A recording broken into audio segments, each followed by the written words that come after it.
अगर हम आशीष की LIC policy, provident fund, bank खातों की बचत मिलाकर एक छोटा मकान या दुकान खरीद कर उसे किराए पर उठा दे तो इससे बैंक में पड़े हुए धन पर मिले ब्याज से ज्यादा आमदनी होगी।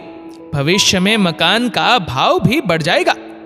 राजेश ने अपनी योजना आशीष की विधवा पत्नी योगिता को बताई। जी भाई साहब, जैसा आपको उचित लगे, योगिता ने कहा। राजेश ने ढूंढकर एक मकान खरीदा। हर जगह वकील से राजेश ही बात करता।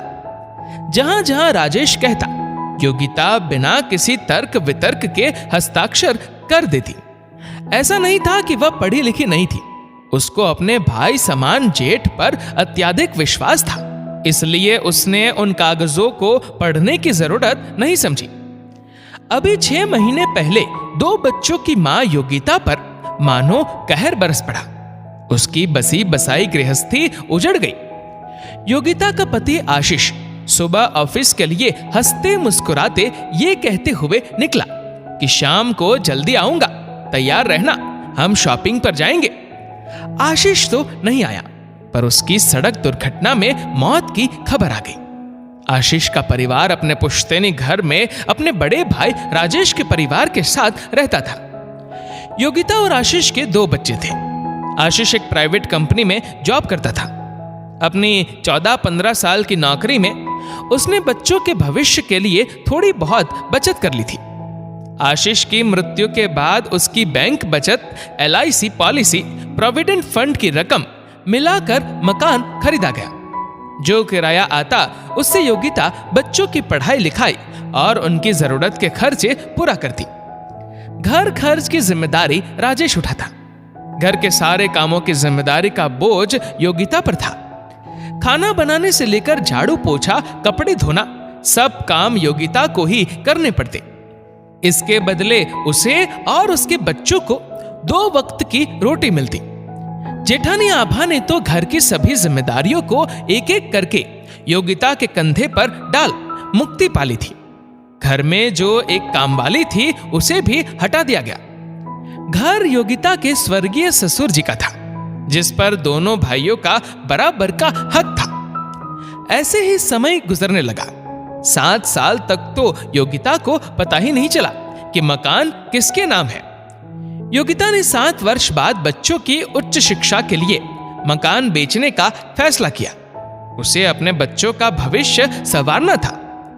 भैया, बच्चों को आगे पढ़ाने के लिए पैसों की जरूरत होगी, इसलिए मैं मकान बेचना चाहती हूं, योगिता ने राजेश से कहा। इसके बाद राजेश ने जो कहा उससे योगिता के पैरों तले जमीन खिसक गई। मकान मैंने अपने नाम लिखवाया है, मैं अभी मकान बेचना नहीं चाहता।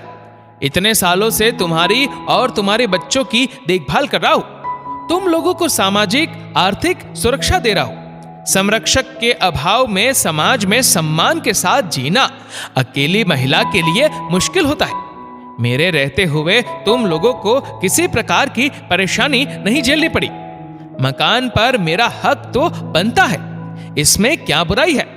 हाँ, जब तक मैं मकान ना बेचूं, मकान के किराए पर तुम्हारा हक रहेगा, राजेश ने स्पष्ट रूप से कहा। योगिता ने लड़कर वक्त बर्बाद करना उचित नहीं समझा।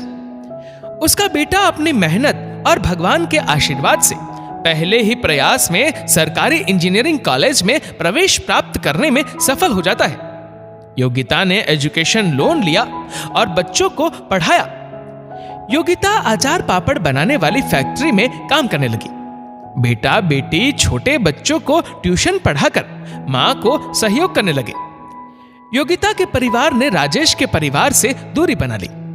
बच्चे शिक्षित होकर लायक बन गए, अच्छा कमाने लगे।